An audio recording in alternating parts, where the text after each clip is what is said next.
Hello friend, welcome to my channel. आज आप लोगों के लिए फिजिक्स से रिलेटेड कुछ फैक्ट और कुछ क्वेश्चंस लेकर आया हूं। तो चलिए सेशन स्टार्ट करते हैं और वीडियो को अंत तक ज़रूर देखें। पहले दिया गया है, देखिए, प्रकाश की चाल, स्पीड ऑफ लाइट के बारे में हम पढ़ेंगे।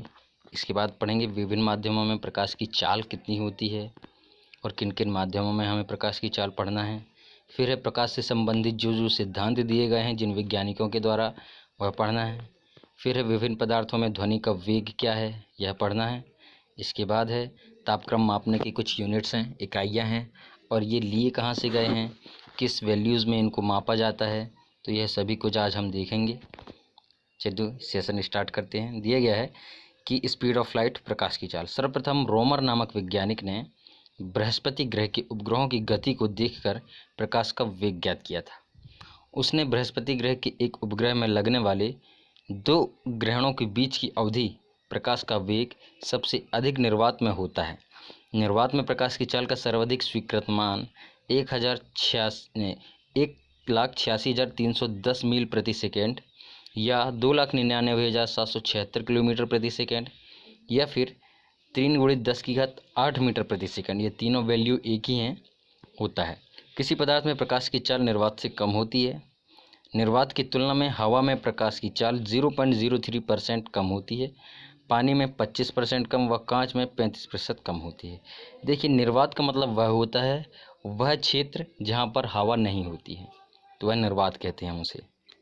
ठीक है। अब देखिए विभिन्न माध्यमों में प्रकाश की चाल। तो नीचे कुछ माध्यम दिए गए हैं और एक साइड आपको दिया गया है इनकी प्रकाश की चाल कितनी होती है, जो कि मीटर प्रति सेकेंड में दी गई है। तो हम देखिए निर्वात में प्रकाश की चाल कितनी होती है। निर्वात में प्रकाश की चाल होती है 3 × 10⁸ मीटर प्रति सेकेंड। फिर है पानी में प्रकाश की चाल कितनी होती है 2.25 × 10⁸ ताड़पीन का तेल, इसमें है 2.04 × 10⁸ फिर कांच में है 2 × 10⁸ मीटर प्रति सेकेंड। रॉक सॉल्ट में है 1.96 × 10⁸ और फिर नाइलॉन में दिया गया है ये 1.96 × 10⁸ मीटर प्रति सेकेंड। तो ये कुछ प्रमुख माध्यम दिए गए हैं। इनमें से कुछ माध्यम प्रमुख है जिनमें क्वेश्चन आता ही आता है। तो एक तो है निर्वात में, पानी में, कांच में। इन तीनों में सर्वाधिक पूछे जाते हैं कि इनमें प्रकाश की चाल क्या होती है, तो ये वैल्यूज़ आपको मालूम होना चाहिए। नेक्स्ट है कि प्रकाश के संबद्ध सिद्धांत। तो प्रकाश से संबंधित कुछ सिद्धांत जो कि वैज्ञानिकों ने दिए हैं। कौन कौन से सिद्धांत देखते हैं। पहला है न्यूटन, उन्होंने प्रकाश का कड़ी का सिद्धांत दिया था, सर आइजैक न्यूटन ने। फिर है कि हाइगेंस ने प्रकाश का तरंग सिद्धांत दिया था। फिर है ग्रिमाल्डी, इन्होंने प्रकाश का विवर्तन सिद्धांत दिया है। थॉमस यंग, प्रकाश का व्यतिकरण का सिद्धांत दिया है इन्होंने। फुकॉल्ट, इन्होंने द्रव्यों में प्रकाश की चाल से संबंधित तरंग सिद्धांत दिया है। फिर है मैक्स प्लांक, प्रकाश का क्वांटम सिद्धांत दिया है इन्होंने। मैक्सवेल, इन्होंने प्रकाश का विद्युत चुंबकीय तरंग से संबंधित सिद्धांत दिया है। और अल्बर्ट आइंस्टीन, इन्होंने प्रकाश का विद्युत चुंबकीय तरंग, फोटोन सिद्धांत दिया है। और लास्ट है कॉम्पटन, तो ये इन्होंने दिया है प्रकाश का कॉम्पटन प्रभाव। तो ये थे प्रकाश से संबंधित कुछ प्रमुख सिद्धांत, ये भी आपको याद होने चाहिए। इसके अलावा है कि देखिए फिर दिया है ध्वनि का वेग हमें, कि किन माध्यमों में, किन पदार्थों में ध्वनि का वेग क्या होता है। तो स्टील में ध्वनि का वेग दिया है 5200 मीटर प्रति सेकेंड, पानी में है 1520, हवा में दिया गया है 330 मीटर प्रति सेकेंड, और कांच में दिया गया है 4540 मीटर प्रति सेकेंड, और चांदी में है 3650 मीटर प्रति सेकेंड। तो एक क्वेश्चन यह भी आता है कि ध्वनि का वेग सर्वाधिक किस में होता है। तो आपको याद रखना है, इससे रिलेटेड क्वेश्चन आता है तो इसमें ऑप्शन में ईंट, पत्थर, पानी, कांच, स्टील, इस टाइप के ऑप्शन आ जाएंगे। तो आपको यह मालूम होना चाहिए कि ध्वनि का वेग सर्वाधिक स्टील में होता है और ठोस में सर्वाधिक होता है ध्वनि का वेग, यह भी आपको मालूम होना चाहिए। नेक्स्ट है तापक्रम मापने की कुछ यूनिट्स दी गई हैं। देखिए, आप जानते हैं कि सेंटीग्रेड, फ़ारेनहाइट, केल्विन, इन सभी में तापमान को मापा जाता है या टेम्परेचर को रिकॉर्ड किया जाता है। तो सेंटीग्रेड क्या है, 0 से 100 तक के बीच में सेंटीग्रेड को यूनिट जो है इसे हम मापते हैं। फ़ारेनहाइट को 32 फ़ारेनहाइट से 212 तक होती है। केल्विन जो है 273 से 373 तक इसकी वैल्यू होती है। रोमर एक पैमाना होता है जो 0 डिग्री से 80 तक होता है। रैकिन जो होता है यह 492 से 672 तक होता है। ठीक है। मानव शरीर का तापक्रम सामान्यतः है 98.6 फ़ारेनहाइट या तो फिर 37 डिग्री सेंटीग्रेड होता है, यह आपको मालूम होगा। फिर है -40 डिग्री ताप वह ताप है जिस पर फ़ारेनहाइट व सेल्सियस पैमाने के पाठ्यांक समान होते हैं।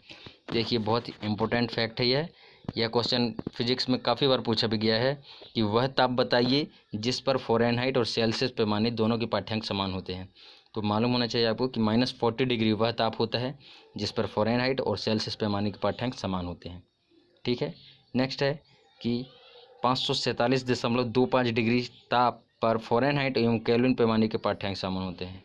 वहाँ दिया गया था फ़ारेनहाइट और सेल्सियस, यहाँ पर दिया गया है फ़ारेनहाइट व केल्विन पैमाने के पाठ्यांक समान होते हैं।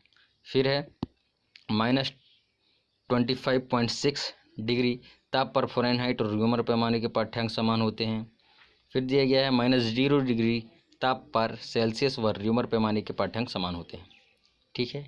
अब नीचे कुछ वैल्यूज़ दी गई हैं, तो ये वैल्यूज़ किसने दी हैं और इनके बीच का जो मेज़रमेंट है वह कैसे किया जाता है यह आपको बताया गया है, कितने भागों में विभाग किए। तो तापक्रम के पैमाने जो हैं, पहला दिया गया है सेल्सियस या सेंटीग्रेड पैमाना। इस पैमाने का आविष्कार स्वीडन वैज्ञानिक या स्वीडन निवासी सेल्सियस ने सन 1730 ईस्वी में किया था।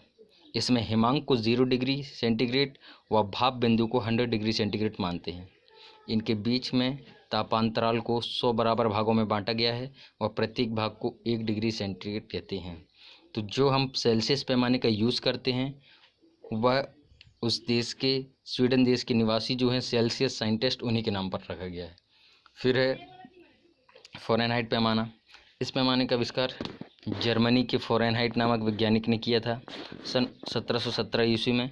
इसमें हिमांक व भाप बिंदु को क्रमशः 32 डिग्री फ़ारेनहाइट 32 फ़ारेनहाइट या और 212 फ़ारेनहाइट मानकर बीच के तापांतराल को 180 बराबर भागों में बांटा गया है तथा प्रत्येक भाग को 1 फ़ारेनहाइट कहते हैं। ठीक है। र्यूमर पैमाना के बारे में बता देता हूँ। इस पैमाने का आविष्कार फ्रांस के र्यूमर नामक वैज्ञानिक ने सन 1731 ईस्वी में किया था। इसमें जल के हिमांक व भाप बिंदु में क्रमशः 0R से 80R मतलब 0 र्यूमर पैमाना से 80 र्यूमर तक का मान मापा गया है। इसके बीच की दूरी को 80 बराबर भागों में बांटा गया है तथा प्रत्येक भाग को 1 र्यूमर कहते हैं। ठीक है। फिर है परम केल्विन ताप। तो परम केल्विन ताप जो होता है, इस पैमाने को लॉर्ड केल्विन द्वारा सन 1852 में प्रयुक्त किया गया था। इस पैमाने में जल का हिमांक 273.15 केल्विन से 273 केल्विन होता है। भाप बिंदु 373.15 से 373 केल्विन माना गया है। तो ये एक दूसरे के समान है क्योंकि ये लगभग में दिया गया है, इसको 273 ही मान लिया गया है और ये 373 को 373 केल्विन माना गया है। इनके बीच की दूरी को 100 बराबर भागों में बांटा गया है। प्रत्येक भाग को 1 केल्विन का मान निर्दिष्ट करता है। तो ये थे कुछ मेज़रमेंट फिजिक्स से रिलेटेड जो कि एग्ज़ाम में काफ़ी पूछे जाते हैं। इसके अलावा आपको इन सभी की मेज़रमेंट, इनकी दूरी, सेंटीग्रेड ताप की वैल्यूज़ और विभिन्न माध्यमों में ध्वनि का वेग हो गया, प्रकाश का वेग हो गया, प्रकाश से संबंधित कुछ सिद्धांत हो गए, ये सभी चीज़ें आपको याद होनी चाहिए।